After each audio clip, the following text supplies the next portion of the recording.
Good evening. We are live, and it's a late one, and I guess LSU took care of McNeese State, but it was sort of taking care of McNeese State. Still a lot of reasons to be concerned if you're an LSU fan. Welcome into the TigerBait live post-game show. Preston Guy with me tonight, and of course brought to you by attorney Kenneth P. Haines up in Shreveport, one of the best attorneys in Louisiana, and we're going to talk more about him a little bit later in the show. But thanks to him for sponsoring us each and every week. We wouldn't be here without him. And Preston, I was talking to Brian Lazar during the game, and he totaled it up. He made the list. And he said there were 13 missing players that were considered to be contributors to the game tonight. 13. Yeah. Either starters or guys who are expected to play significant minutes. Yes, and you give them a little bit of an excuse because of that. However, I really want to hear everybody who's watching. I want to hear your thoughts. Were you happy with the performance tonight, given as many players out, especially offensive line, especially on that unit that has been struggling and lacks depth? It was a problem tonight. However, you look at it and you look at the caliber of player you're still rolling out there. I mean, you still have a good football team. In terms of, it's an SEC team versus an FCS team tonight. You should expect to have your second string O-line be able to take care of business against that kind of opponent. I mean, you just look at, just the talent, the size, the specs. I mean, I think they had a receiver who couldn't have been more than 5'6" out there tonight. Yeah, my goodness. I looked at I was like, look at number one out there, and I went and looked at the provided roster from McNeese up in the press box. And they had him listed at 5'9". I'm telling you, if that guy's 5'9", I'm 6'5". And but anyways, I think one thing I did see tonight is Armani Goodwin. It's just another injury. And he broke off that 21-yard run. And then boom, he limps off the field. Limps off that, and it was just kind of like, oh my goodness. So LSU tonight. A lot kind of like your voice going on right now. It was good enough to get the job done, but it was rough. I told Preston, I said, we're going to do the show tonight, and as soon as we're done, I'm going to take double the dose of NyQuil. That's okay. I can pick up plenty of words for you on tonight. So, again, the thing defensively, I mean, you did what you were expected to do. You squared away there were no issues. You got 8 sacks. Mason Smith, I want to talk a good bit about him. I mean, he was really good tonight. Defensively, there's not much to talk about because it was all good. That's what you expect. Now, you gave up the 40-yard touchdown at the end with your second string, whatever. Outside of that, you played as good as you can. Offensively, these issues to look that anemic against McNeese State, this reminded me of 2010 McNeese State. And I went back and looked at that stat line. It was actually very similar on both sides. That 32-10 win in 2010 with Les Miles and Jordan Jefferson and Jarrett Lee splitting time, except for instead of the rushing stats looked like the passing stats for tonight, and the passing stats looked like the rushing stats on the other way. 289 yards in 2010 for LSU, 306 tonight for LSU. So you go up against an FCS team who gave up just, Speaking of Western Florida, lost. Speaking of FCS, Florida State gets knocked off by Jacksonville State tonight. Boy, that program. Florida State fans are melting down, and we talked about Norville the other night on the show and saying, who would want to take this job? And Norville's one of the guys that people would be listing if something were to happen. You can take him off the list now. Yeah. No, for sure. Well, and he lost to Notre Dame last week in a game. Yeah, so as bad as they look pretty good. As bad as you think it is in Baton Rouge right now, and you're disgruntled, would you like to be in Tallahassee tonight? Yeah. I tell you what, one thing is obvious to me is you've got Kayshon Boutte, and if I'm Max Johnson or Garrett Nussmeier, I'm either looking for 1 or I'm looking for 80. And Jack Besh led receivers tonight. He was good, wasn't he? A lot of freshmen and a lot of first-time players broke onto the scene tonight, and that's a storyline from this game that really should take a lot. I mean, Jack Besh is a player. He might be your second-best receiver. Well, it was something we talked about all through recruiting, talked about it in the offseason. People saying, Mike, who are your top 5 guys that are making impact early? And Jack Besh was a guy just because he knows offenses. He's very intelligent, runs great routes, and sure as handed as it gets. And there was multiple times tonight where on touchdowns, he was a wide open option. Yeah. In fact, he's a wide open option on many plays. So need to be looking more for 80, whether you're Johnson or Nussmeier. I was down on the field in pregame warmups before I was outrageously and I guess really douchey booted off the sideline. Really? Oh yeah. You didn't tell me about that. What was that I about? got a little story to tell, man. Go. Yeah, I was allowed on the sideline as normal, and for some reason, because of COVID and getting the media tags in right, I had a little red stripe on the bottom. So I'm down on the sideline, I'm talking, and some guy rudely says, "Man, you got to get off the sideline. You got a red tag," and he was just being real ugly about it. And dude, I'm cranky, man. I got a cold. I'm saying. I'm about to ready to throw. Man, I look, some of these COVID stuff, it's just very inconsistent to me. The kind of things like you got a stadium full of 100,000 people. Yeah, I heard a media member say, "What was it like to being in a vaccine full stadium?" I'm like, "All right, Corona, bro. We don't need that in post-game interviews." I mean, it is. It was something, man. But on the field, it was not much better. Of course, Jack Bech, man, he has got to be one of the most under-recruited guys I'd seen in a long time. How long it took to get that LSU offer in? Well, I almost wonder, is it because he doesn't have the look of a big-time SEC receiver? Well, it's like, what if Jack Bech didn't have Walker Howard throwing to him, and he's just got a very, very good, high school quarterback. But it wasn't, and I'm not taking any credit, okay, because I wasn't the only one. But you were the biggest one for sure. But I mean, what if we weren't posting video all the time and then people seeing it and people going berserk saying, "What is LSU doing? Why aren't they offering this kid yet?" I don't know. And plus all the pressure from LSU people in Lafayette. Yeah. And so he's going to be fantastic. I was thinking at the game last night, seeing all these reporters, how many kids get scholarships because guys are out there with cameras and using their platforms and coaches are looking at film from what people like us do. It's a good service for the kids and guys like Jack Bech. I think in the age of social media and websites getting more and more involved with film, I think kids like them are getting more opportunities than they would have in the past, for sure. Another freshman broke on tonight, and the stat line looks like a true freshman quarterback playing his first ever game, 3 for 10 for 19 yards. But have you ever seen a 3 for 10 for 19 yards that looked that good from Garrett Nussmeier? I mean, he had some drops. He had some drops. Catchable balls, too. I wouldn't call them drops. They were getting after, I left the press box early to get here, to get the work done, so we could go as live as soon as we could. So I'm walking across Nicholson, holding my phone, watching the ESPN Plus app, dodging cars, paying attention to my phone, but I'm watching every play of Nussmeier. And for those of you at home, you know that the guys doing the color and we're getting after Brian Thomas for not, paying attention because it should have been a catchable ball. Yeah, but he had several of those. That one, there was a few bad drops.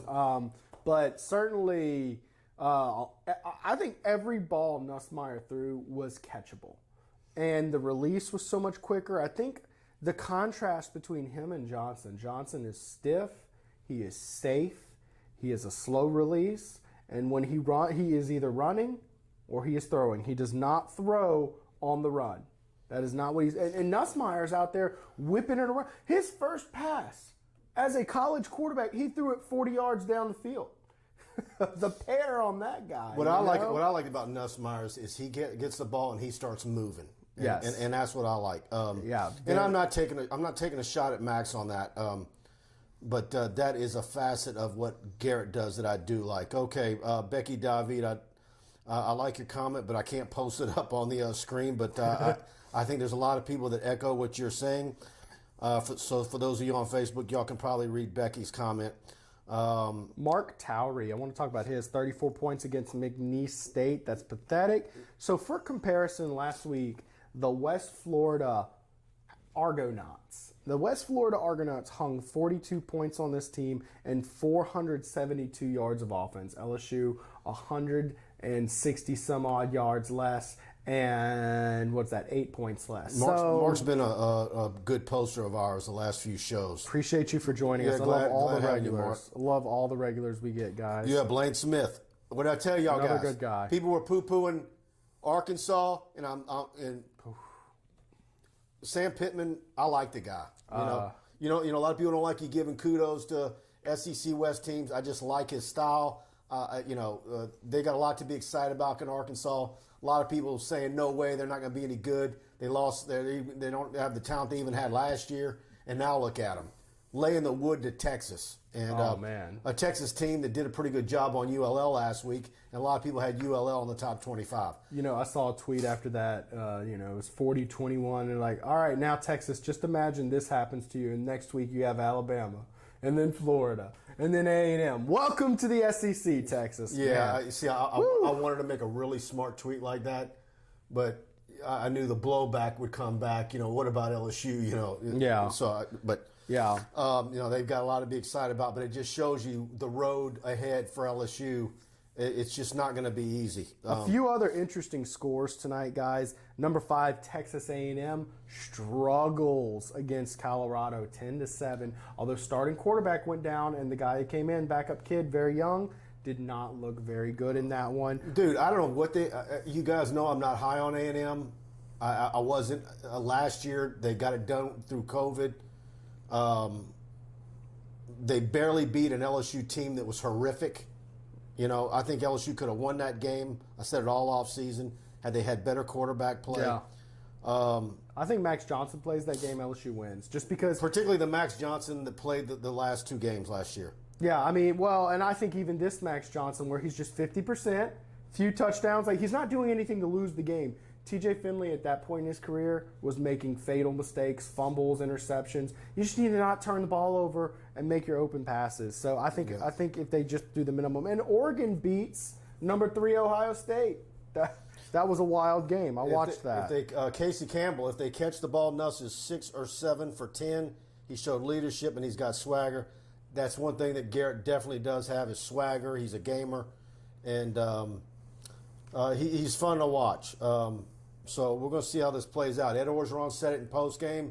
That's up on the front page of TigerBait right now. If you missed Ed Orgeron postgame, we've got that up on TigerBait.com right now and on our YouTube channel. Let's see.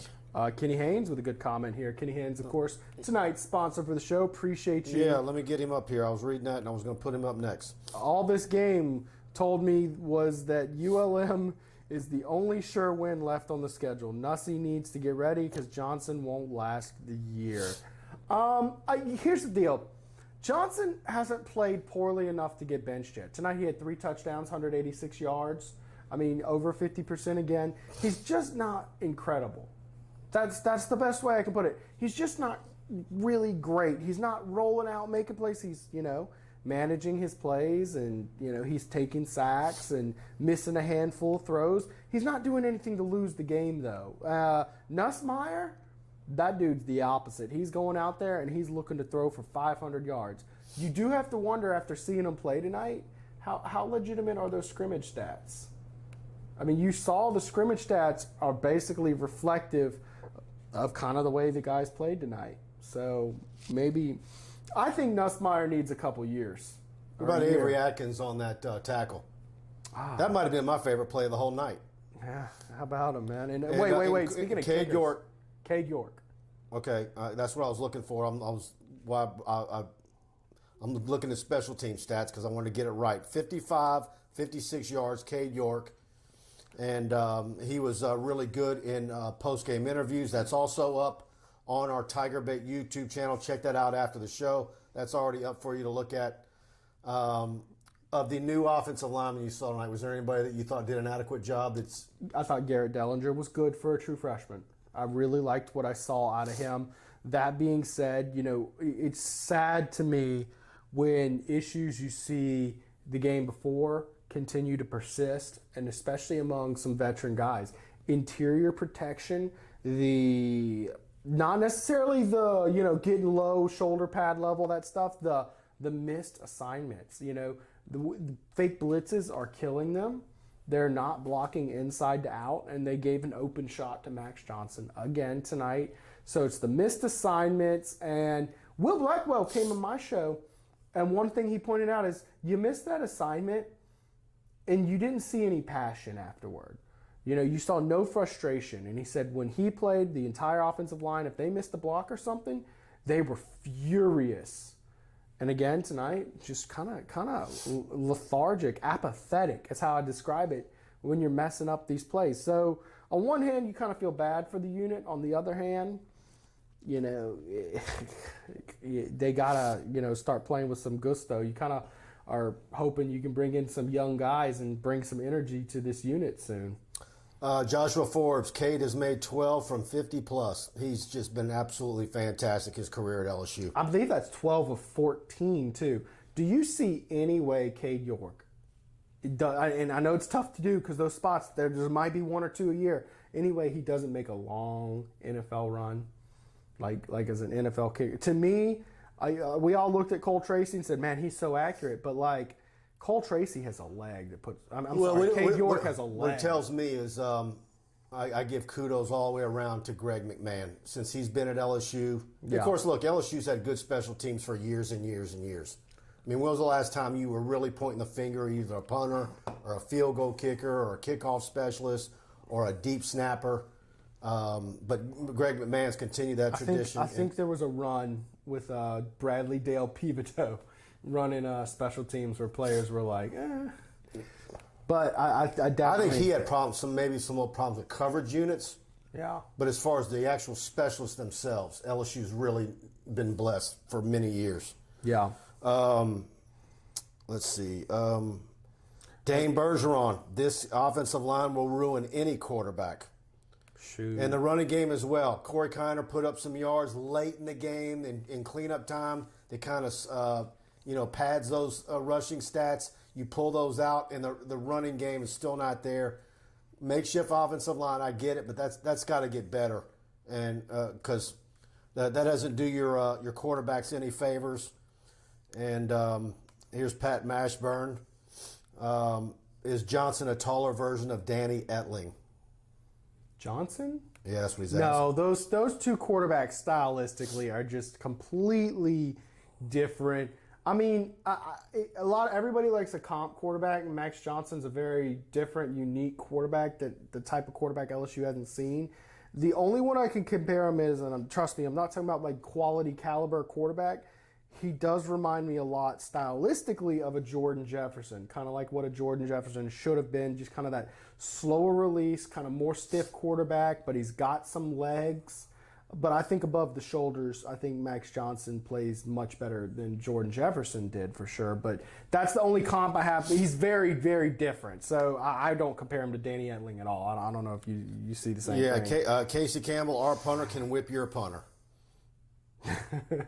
I just love that. And then I like the reaction when he got to the sideline and he was like, what are y'all doing? Now, someone brought up... Because didn't he play linebacker also in high school a little bit? I know the West Monroe kid did. Yeah, he did too. But I want to say Avery... I can't remember Avery Atkins or not. But he's making 18 look good, huh? Yeah, Rick Kelly, what are your thoughts about Florida State? We talked about that a little while ago. That is a... Look, man, LSU suffered some bad losses in my lifetime. Miami of Ohio, Troy, UAB. That's bad. That tops everything. So let me ask you this. Which program would be harder to bring back at this point? Texas, Tennessee, or Florida State? Because all three of them are in a rough spot. But is this, this is a deal where, like, you're looking at Florida State and you're like, a lot of people are starting to say where they were turning the corner, and then this sets them back. Yeah, that's very frustrating. Yeah, Tennessee and Texas have each had their moments as well. There you go. Casey Campbell sets it straight. Atkins was a safety. I knew it was. I knew that was it. Yeah. So one comment. Let's see. I just saw it just a bit ago. The pace with Nuss in there. Did you notice the pace of the offense moved a lot faster? And that's the way it should be for Max. They're not doing Max any favors. And I don't know if there's something they were doing purposely for Garrett. Or is it just what, Max does? but Max needs to operate at that same pace. I think Max is always much better with pace, and it helps. It's going to help you by the fact that you've got a weak offensive line. Well, You need tempo. that begs the question. So, is it Max, or it sounds to me like you think it's Pete's is calling play slower when the game matters, and it's with Nussmeier in there, he called whatever. Troy Davis, LSU only has 2 penalties, 0 turnovers. 2 penalties? Is that through 2 games? Yeah. Wait, I'm gonna double check and see if that's for tonight. But yeah, that sounds about right. I mean, they're playing some disciplined football. It's just stiff, real stiff. It's almost like they're afraid to make a mistake. Tonight, 2 penalties tonight. I think that's tonight he's talking about. I'm sure they had a penalty. Well, they had 1 last week, so that's 3 in 2 weeks. I mean, that's an impressive stat. Is that impressive, or is that can also be a negative? Well, and that's what I was getting at. There's actually a lot of teams that have won championships. Man, such Nick as, did you Saban's know, teams at LSU that were highly penalized. Did you know the 07 national championship team led the country in penalties? That's that what I'm year? saying. About 15 a game, something ridiculous. That means you're aggressive. I think, look, if you ain't cheating, if you ain't trying, and I think No, I'm wondering what that can be a negative statistic. On one hand, you want to say it's good, but that can actually be I a would negative. love to see the mass data. If there's any correlation between penalties and games lost. I think penalties hurt more when they're like in costly situations. You know what I mean? Like, I think most penalties outside of that, they're not that, they don't hurt you that bad. Hey, Dane Bergeron, thank you, Mike. The coaches need to get their heads out of their rear ends and get the plays in faster to Max. Absolutely. yeah, I mean, the pace has been a problem. I mean, Yeah, Casey agrees with me. 2 penalties is maybe too conservative. yeah. So, Yeah, here's another one. Surprise, Oregon beat Ohio State today. So see that, what's happening here? Oregon goes to Columbus, beats Ohio State, a perennial playoff team. UCLA beats LSU last week. I'm not saying that there's some sort of resurgence in the Pac-12, but if LSU can clean up their mess and get, some semblance of looking like LSU's supposed to look, maybe that UCLA loss isn't going to look so bad at the end of the year. well, and there's some hope there for sure. Because, I mean, I think a lot of people were looking at the Pac-12 and like, oh, man, they're going to be Because I think legit. UCLA is going to be right there at the top, vying. McMurphy at the beginning of the week put out his bowl predictions, which is, all that is that's kind of silly after week 1. But he had UCLA playing in the Rose Bowl. Yeah. So regarding offensive line, which I think we all agree is the major problem, and depth was a problem tonight. We've got 2 offensive linemen committed right now: Bo Bordelon, Will Campbell. Right? How many offensive linemen do you think LSU finishes with in this recruiting cycle? Will they get? I saw immediate help? Bo on the sideline before I was tossed, which that won't happen again, by the way. Brett Bordelon was there. Will Campbell was there. I saw Walker Howard. I saw Tyge Hill. I didn't see Fitzgerald West. Jordan Matthews told me he would be there tomorrow. So I don't know if he was on the sideline. He or might have not. been there. But he told me he might he have was come going. after. Yeah. So you don't see any more. I think they offensive need linemen? 1 or 2 more offensive linemen. I think, and look, I've been saying this for a long time. It's my personal philosophy that any recruiting class you bring in, you got 25 guys, you should be able to field a football team with any recruiting class. That's my opinion because, I mean, you see how attrition just works each and every year. You got to bring in enough guys, and I think you need 5. And they have not done that since he got here. I wouldn't mind the current group they have, 1 more high school kid, and then 1 more guy that they've got a pretty good idea that's a super kid currently at a college somewhere. Mm-hmm. Not to say they're meddling, but that they can get a transfer in, one of these free agent signees. But anyways, guys, I want to talk about the sponsor of our show tonight. Attorney Kenneth P. Haines, and of course we are here each and every week because of him. And of course, Kenny's been a longtime subscriber of TigerBait.com, and he's an attorney at the law firm of Weems, Schimpf, Haynes, Shermwell, and more, a full-service Shreveport law firm. And Kenny is the only lawyer in the state practicing outside of New Orleans that is board certified in appellate practice and family law. He's been board certified in family law since 2004, board certified in appellate practice since the inception of the specialty in 2017.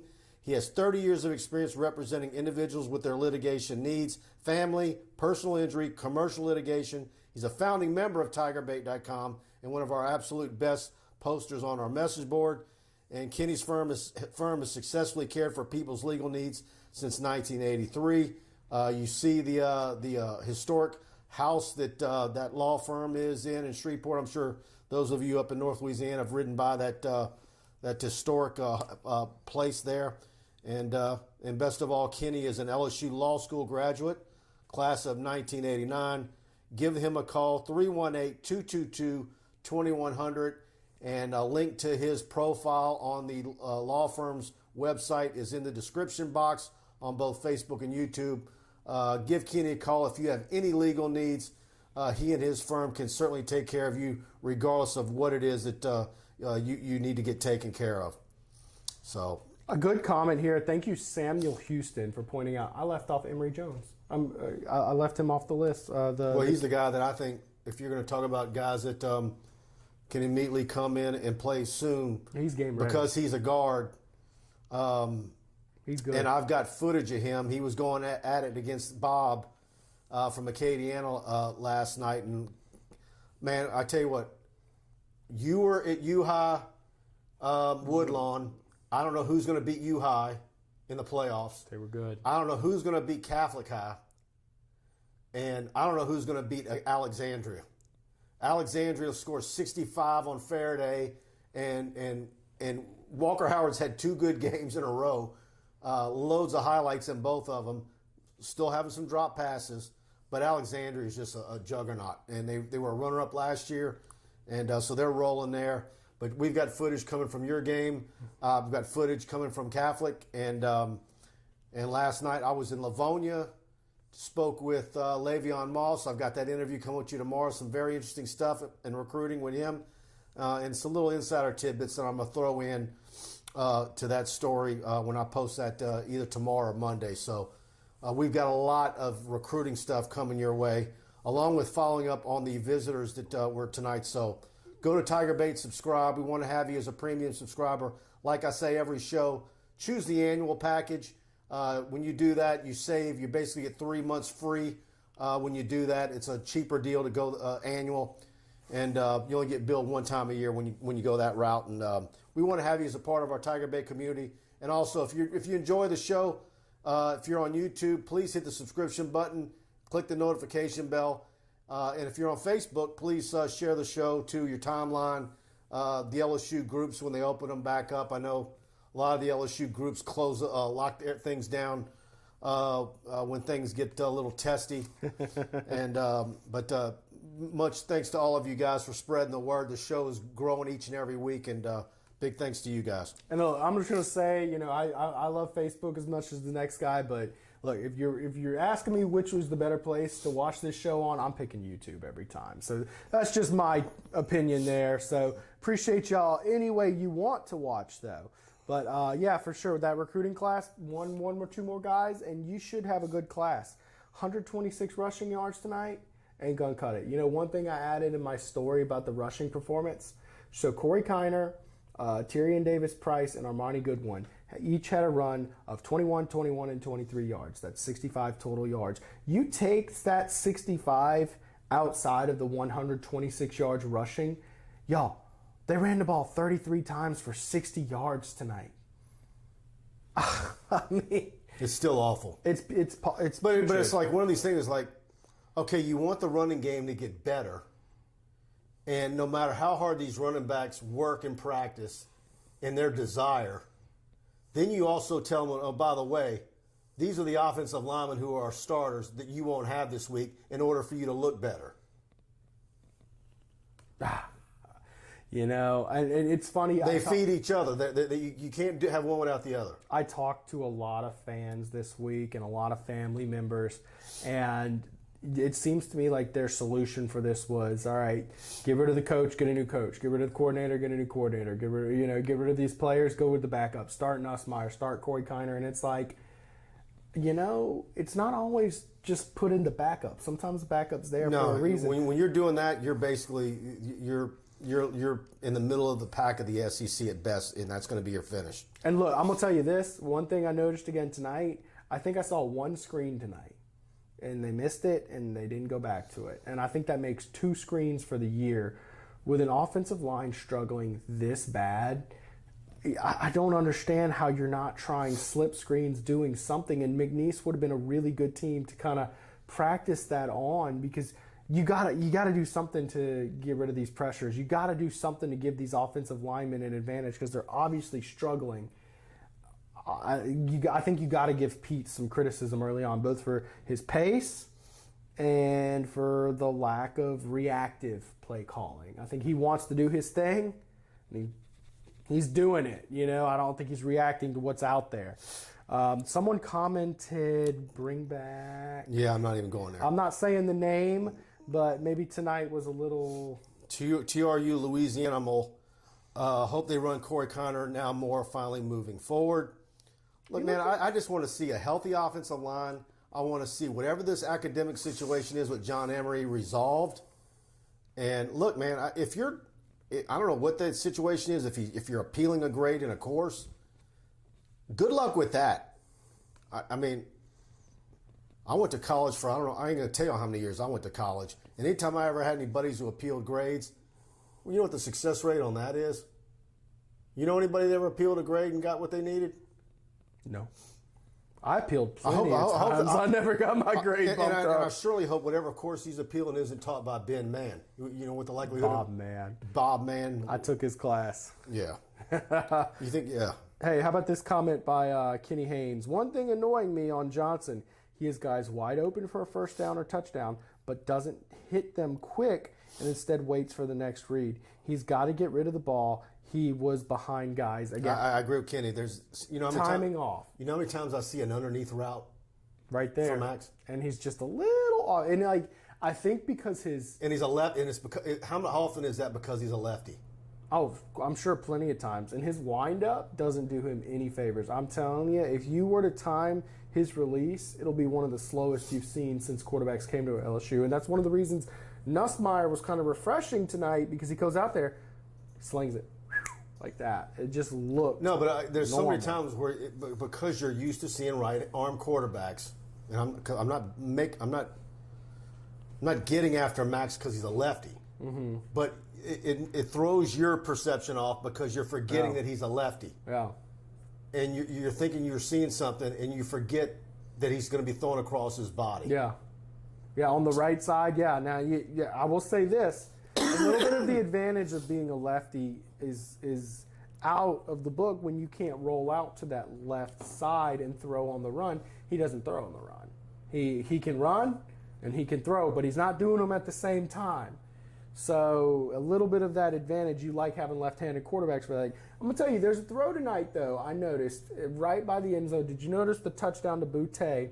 He had Jack Besh wide open right in front of him, but he checked up to Kashawn Boutte and threw a rainbow in the back of the end zone, and he dragged those twice those to Boutte.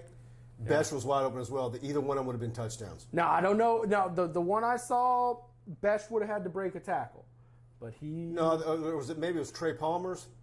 There was another one. I'm telling you, both of them, Besh was wide open. I cannot remember who else was open on those, but I believe Besh was all over the place. I think Besh is your second best receiver. Yeah, everybody was saying, who's your number 2 all off season? I'm going Besh. Yeah, and they called him a tight end on TV. Not a great broadcast tonight, just in terms of quality of the stream and things of that nature. I think I had to go 2 minutes into the game before announcers' microphones were turned on, but they kept on calling him a tight end. I'm like, y'all, I don't know. I think he's just a straight-up receiver. But Besh, in terms of consistency catching the ball and running hard, going upfield, he's really good. Brian Champagne, what do y'all think LSU's SEC record will be? You're kind of putting me to the gun here, but I think the way... let me tell you something. You have no idea how bad they need Mississippi State. That has to be a win. Has to be a win. If that's not a win, I don't. Well, especially now you're looking at Arkansas. Is Arkansas a win now? I mean, they looked really good tonight. So, I don't know. If you had to ask me, put my, Arkansas's at home. I would go 3-5 the way the team looks tonight. I'm not saying they won't improve because, Orgeron teams, they do. He eventually gets his team's head back in the game, and they will surprise people. What did Kentucky do today? I'll look that up. They were playing NC State? I'd have to look it up. Let me see. I'll find that and get back in just a second. But it's hard to tell. It's hard to tell what SEC. Bottom line, that Mississippi State has to be a win. That's a doomsday. Now, if Texas A&M plays the way they played today, that's a win. Yeah, but I don't want to be counting on that. Yeah, I wouldn't count on that either. But I'm not saying I don't want to count on that. I'm saying you don't want to be worrying about that. Yeah. Yeah, I get what you mean. You're not going to get anywhere to where the acceptable range of win-losses without that one. Kenny Russell, looking for you, Kenny. We have to stop the quarterback run. It's getting to the point where they'll keep running it, and it becomes too predictable. Yeah, I feel you on that. Now, Auburn today blows out Alabama State 62-0. They've played nothing but cupcakes so far, but they looked really good. Yeah, it was Mississippi State that beat NC State, but who did Kentucky have? Kentucky had Missouri and beat them 35-28 today. And Missouri is a team that a lot of people picked, to finish second or third? Third, yeah, in the East. That's a nice win for Kentucky. It is a nice win. And LSU's got to go up there. And they're hard-nosed, and they got linemen. Yeah, and Connor Bazelak, the kid who lit up LSU, lit it up with another 300-yard game today. Yeah, watch out for Kentucky. Kentucky's going to be a tough one. I think you can get Mississippi State. I think you can get Kentucky. Auburn, we'll have to see. They're all dog fights. There's no. But you better get that Mississippi State one in. I think you're looking at 3-5 and best. You don't get that one in, the way they played tonight. You're in deep doo-doo. Oh, absolutely, I agree. But hey, SEC West, the floor has been raised in the SEC. With all these coaching hires that they're making. Ole Miss with Lane Kiffin and Arkansas doing their thing with Sam Pittman. And then, even Mississippi State, they got Mike Leach. You telling me he can't pull something out of the hat? Yeah, there is no free win. Scott Flowers, is there any future Devin Whites on our roster? No, there is not. No Mike Jones? He played for the first time tonight. What do you think about Mike Jones, huh? No comment? Mm-hmm. Mike Jones, of course, played his first action tonight. I think he did a good job in coverage, but he wasn't too all over the field. They said he played nickelback at Clemson a good bit, so very interesting. Jason Derouen. Now, how would you have said that? You wouldn't have said it the way I said it. No, let me see. Admit how you would say his last name. No, he's up on the screen. Oh, he's up on the screen right there. How would you have said his last name? It's Derouen. Derouen. Derouen? Derouen. It's Derouen. I would have said Derouen. Like me French. having lived in Lafayette for many years, I know how to say it. Derouen. Jason Derouen, often see through purple and gold glasses. This is going to get ugly in SEC play. That's the feeling of a lot of people, Jason.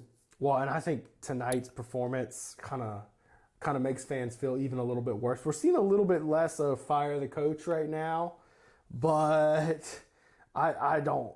Man. Scott Flowers, love Mason Smith. I love watching him tonight come in on third in obvious passing situations to rush the passer. They were having a tough time with him. I think Jaquelin Roy played very well. He did too. I saw Jacoby in there at the end of the game doing some things. Obviously, Joe Evans and Neil Farrell played well.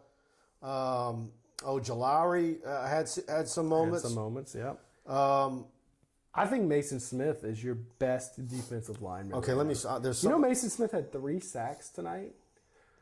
I tweeted out, I don't think it's going to be long before we see Mason Smith as a starter. Do you think it takes long for him to break that starting lineup?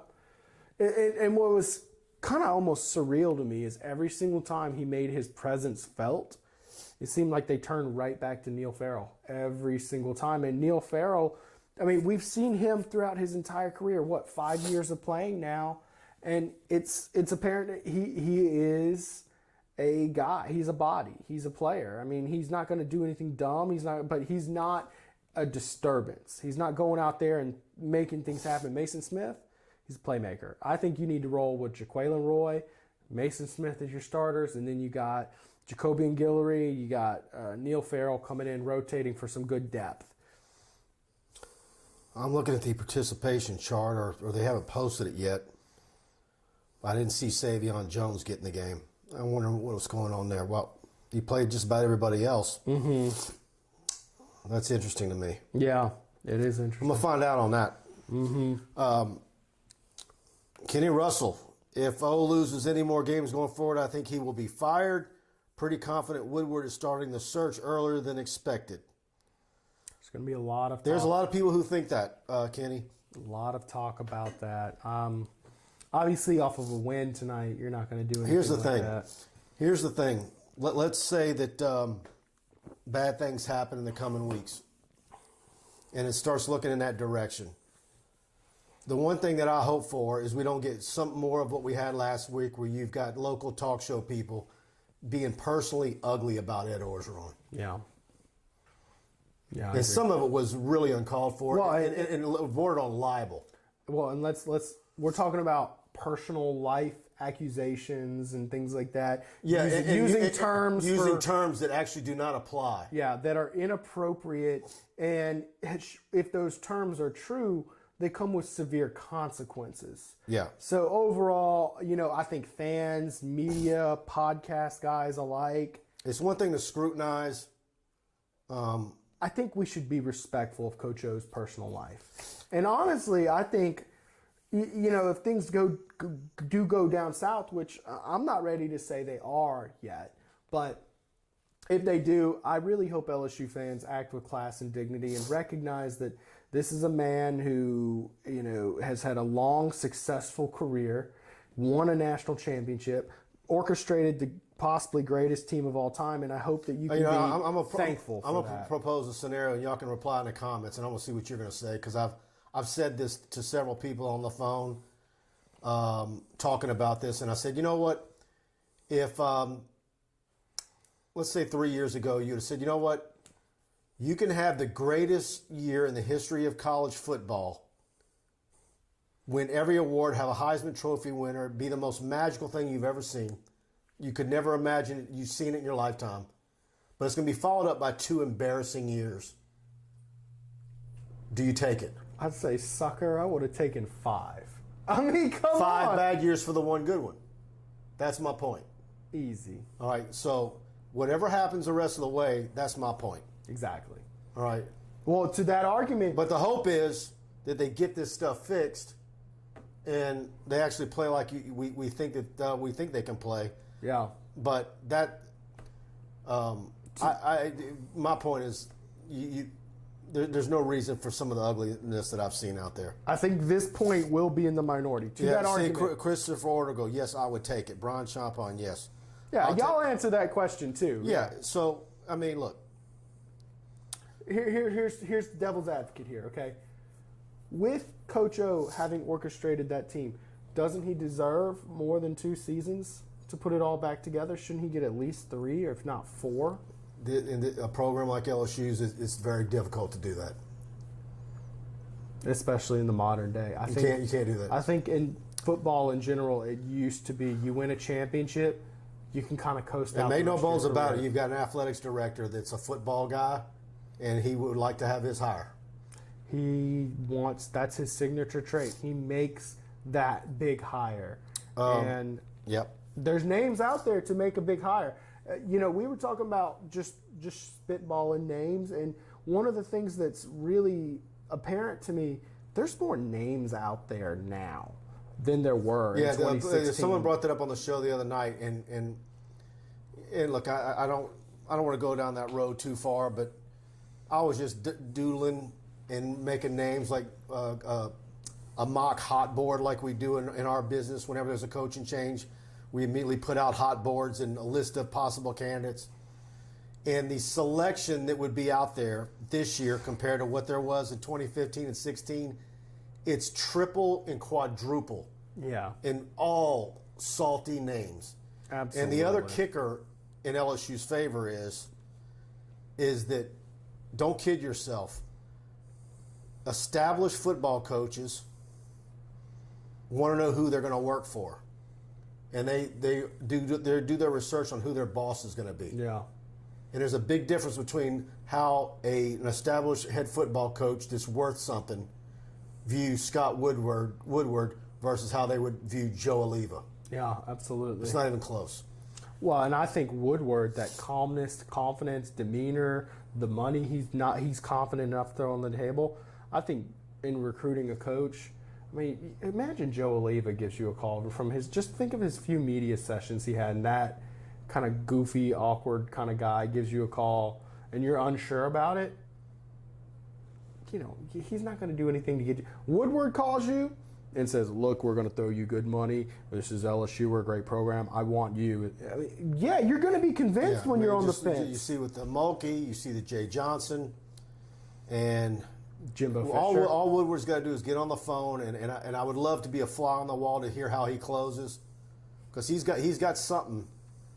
Okay, there's some things I get after him about, but look, it's easy to sell. You know what? This century, 3 different football coaches have won national championships at LSU. Yeah. Where else can you say that about? Well, and I got a few guys responding. And by the way, this is how much we're going to pay you.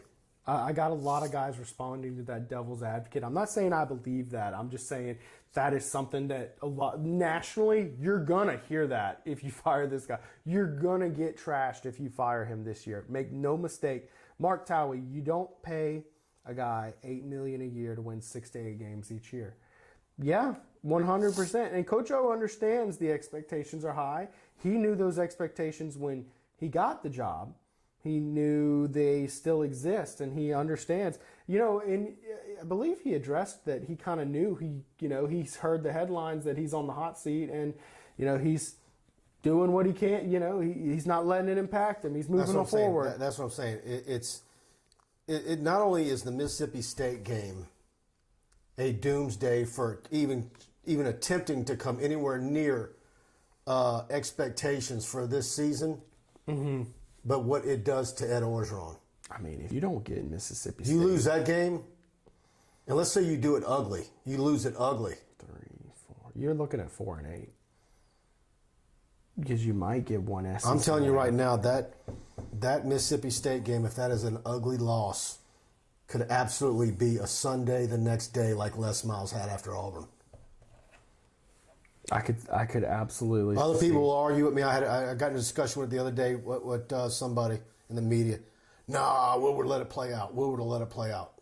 Man, but the thing is that 5-5. You're talking about a 5-4 win season back to back. The standards are higher at LSU. You got every excuse in the world last year, and this year's team you brought just about everybody back. You got to hire 2 coordinators. At LSU, you have every resource you need to compete at a very high level. There are very few excuses. Carmen Allen, whatever you just said, Alabama doesn't say give me a natty and I'll take 2 bad years. That's dumb talk. Yeah, Carmen, let me educate you. They're the only school in America that is able to not talk like that. Only really team in American sports history. I mean, they're on an unprecedented run, and I know it makes people sick.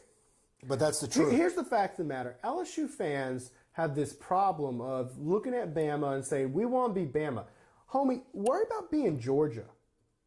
I mean, really, like, you're not consistent as a program. And by the way, right now, what we've already experienced under Ed Orgeron, I'd still take him over Kirby Smart right now as to what he has done. Okay.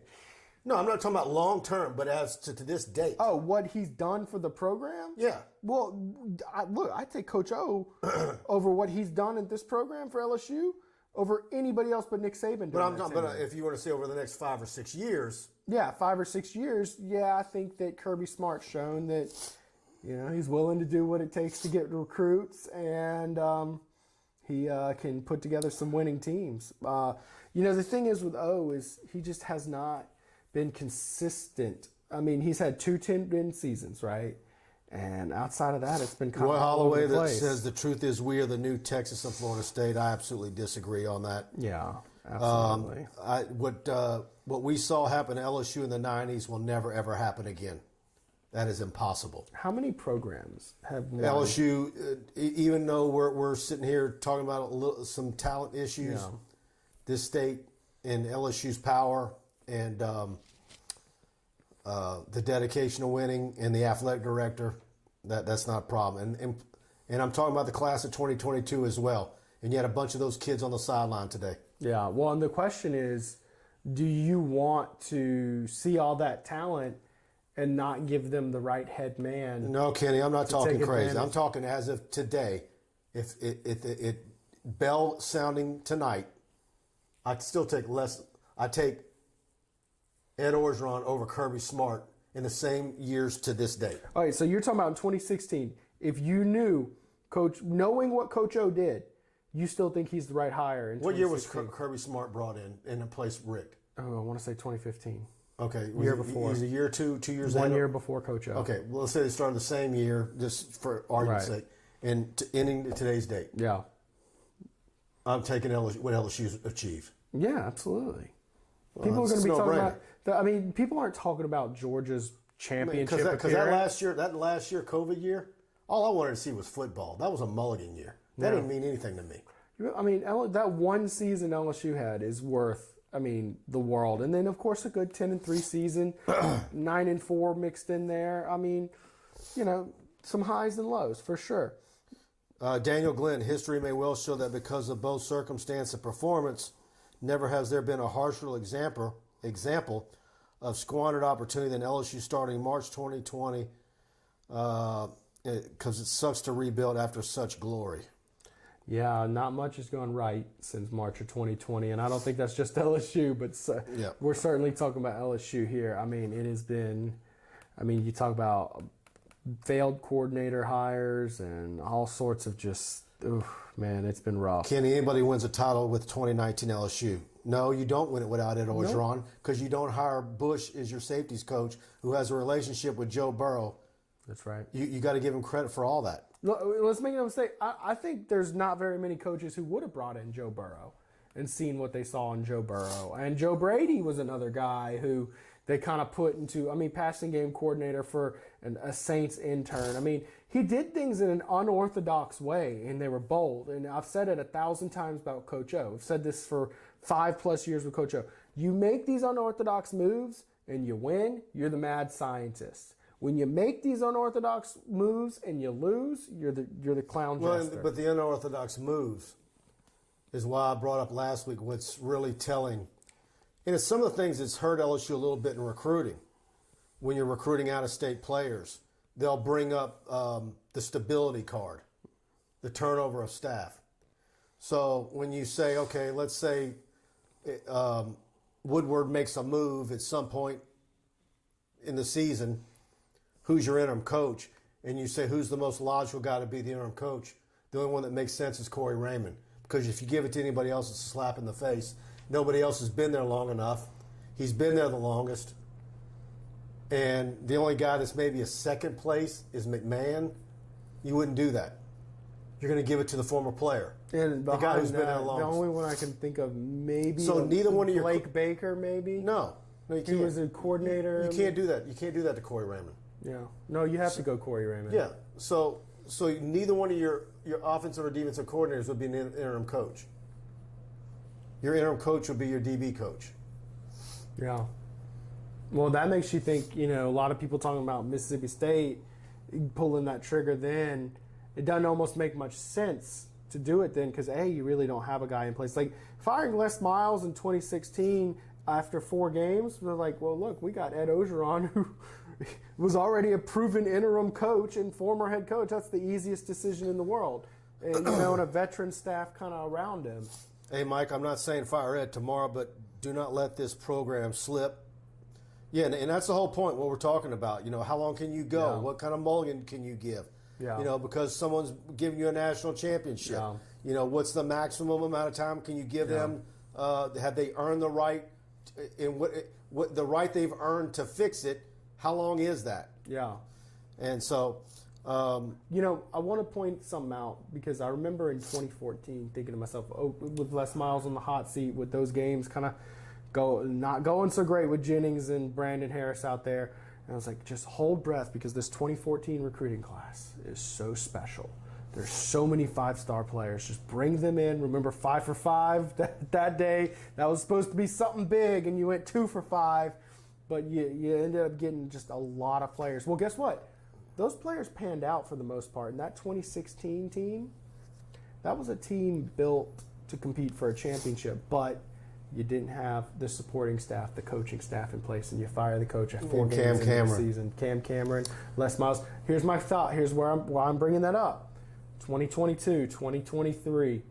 Done this a long time. this state is loaded. This class is special, and 23 is special. You ever seen this much talent in back-to-back? Man, I got a years? list for 23 right here of guys that I'm following. Video, Right. I've got to get shot.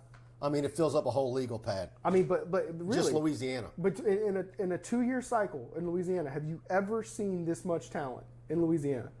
I haven't. In a 2-year stretch, this is... In a 2-year stretch, there might be. I think the 01 year with Clayton and Marcus Spears, all those dudes might be better. But looking at a 2-year stretch, I've never seen this many. I've never seen this many quarterbacks and linemen in positions we don't usually see. Here's the thought. Here's why I'm bringing that up. Can you afford to let Dane, it's not about his ability as a coach. It's like who do you logically name as an interim coach just to get you through it? Yeah. It's not about your... Yeah.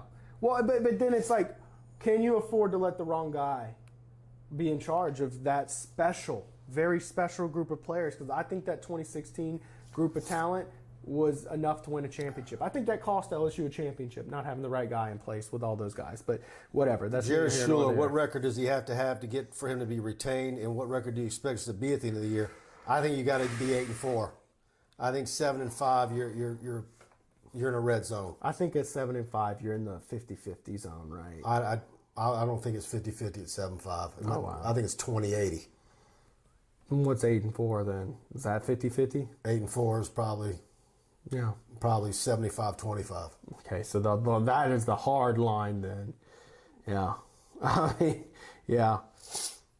And look, man, it's just a lot. The thing is, though, about you also got to worry about putting an interim coach in early in the season. You got to worry about fan support rallying around a guy because he wins a few games he shouldn't. You know what I mean? Or the team looks a little better, and they're like, "Look, the team's going in the right direction. Let's plug that guy." It's not. You know, I know a lot of fans are thinking I'm talking about Coach O, but I'm really talking about teams in general. We saw that with the Cowboys, Jason Garrett. You know, an interim guy comes in, and everybody's like, "Oh crap, we need to step our game up." And Yeah, let's. Does anybody remember who an interim coach was in the '90s? oh, Hal Hunter, Like 1-0, baby. So what does it really matter? Man, how about that for a good reference on me, huh? How do you remember that? Man, I'm good. I'm You're about telling you. what were you?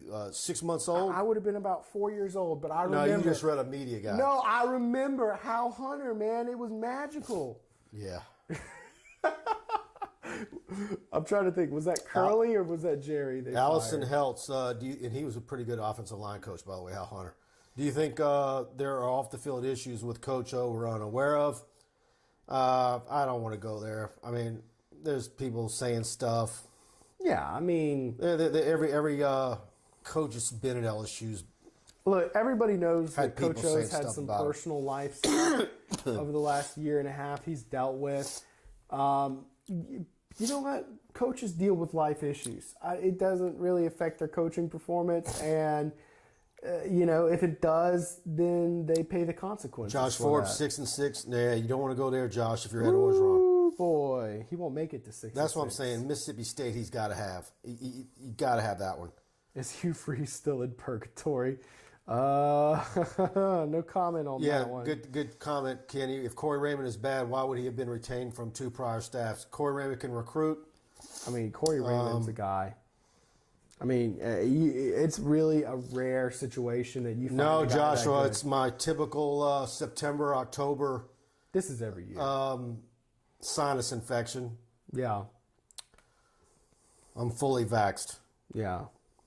I showed my Fauci loves me card to get in the stadium tonight. You got your Fauci ouchie. Yep. There you go. But yeah, no, it is truly rare you have a guy like Corey Raymond on staff this long.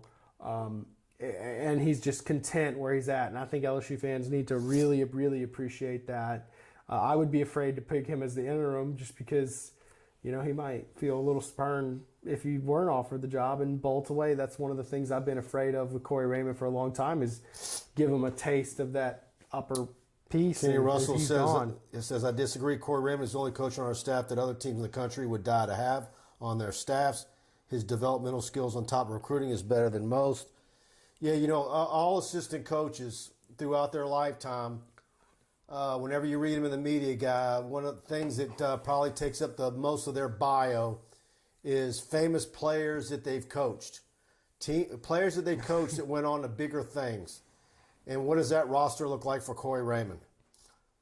It's a who's who of NFL top-flight defensive backs. Yeah, that's for sure.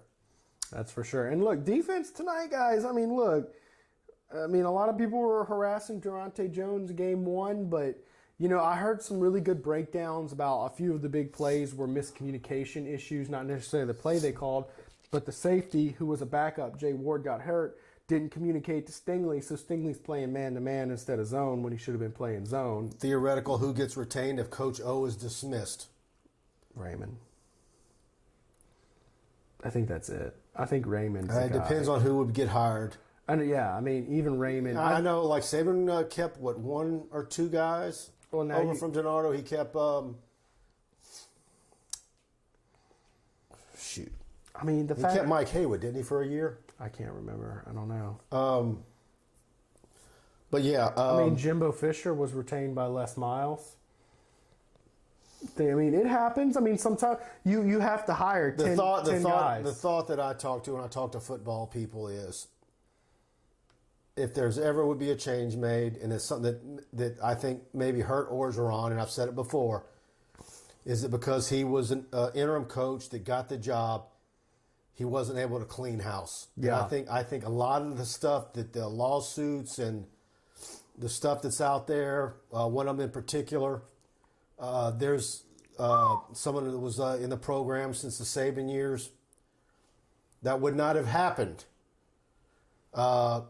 if a coach would have been hired in 2015 and would have come in and gutted that place and leveled it.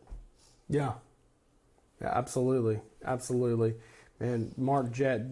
Sometimes it needs to be where you walk in the building, and if you've covered the football program or you know the program, where you walk in the building and you don't recognize any faces anymore. Yeah. Well, and they used to have Sam Nader on staff, who was just that. Now Sam's the one guy that's different. Presence, but he's retired now. Yep.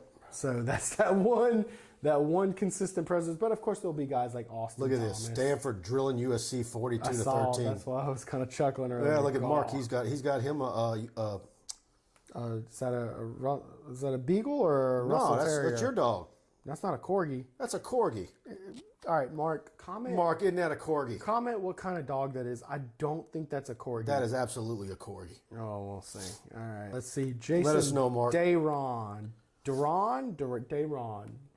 That's what we'll call him. But anyways, we could have had a guy that's going to be the best field goal kicker in NFL history. 13 for 15 for 50 yards. He's so damn good. I think there's no ifs, ands about that. He's really freaking good. John Marion, the funny thing is, Mike, you and Buddy were so high on the new coordinators and the team's potential this whole summer and fall, and now y'all talking about getting rid of Coach O. Now, I'm not talking about getting rid of him. This is what you do on talk shows and message boards.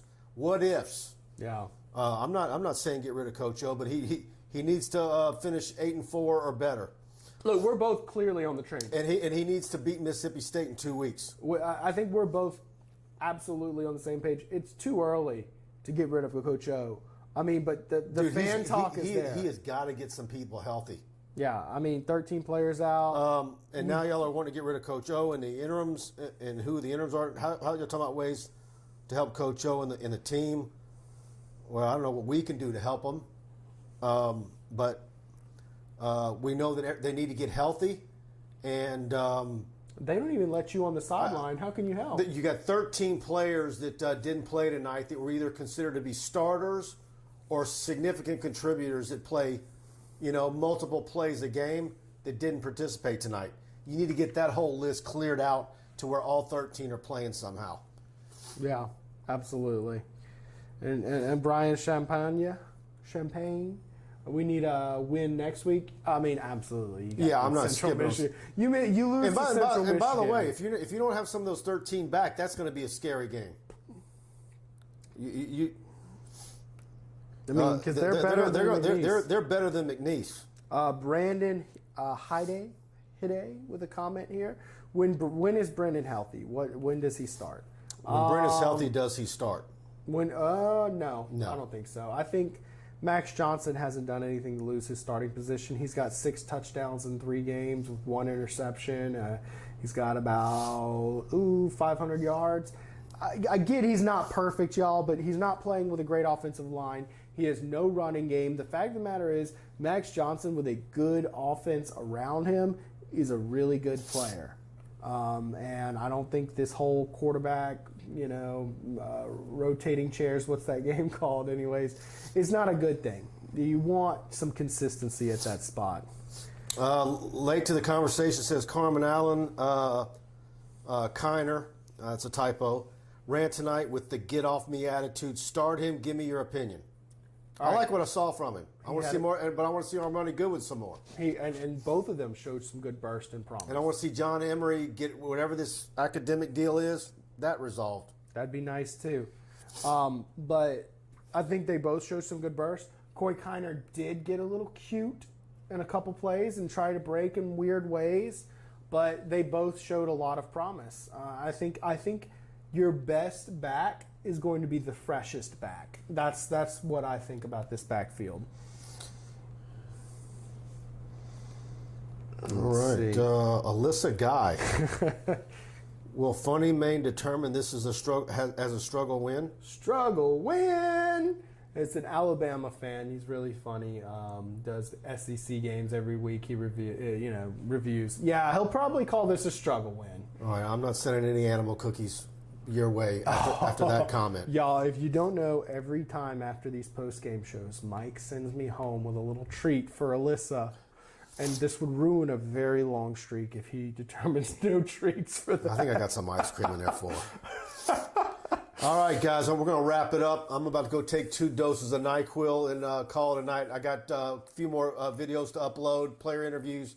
We got Keyshawn Butte, Cade York already up on our YouTube channel. Subscribe at TigerBait.com. Brian's analysis is already up on the website as well. The Ed Orgeron press conference is up on TigerBait.com. And got lots of recruiting prospect video.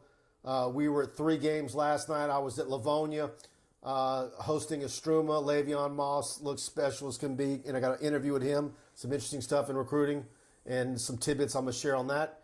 And you were at U-High and Woodlawn. Yeah. So we got all that video. Lots and Joe was at Acadiana Catholic, so we've got all that for you. A lot of good Emory Jones videos she says she's got.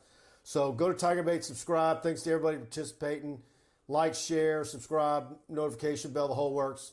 And thanks to attorney Kenneth P. Haines, as usual, for sponsors each every week. And Preston's show will be Tuesday night. I'll be back Wednesday night, and got a lot planned for you this week. Thanks again, guys. Got a pretty fun guest. Think y'all enjoy it. Hit that ring bell. All right. Good night, guys. Night.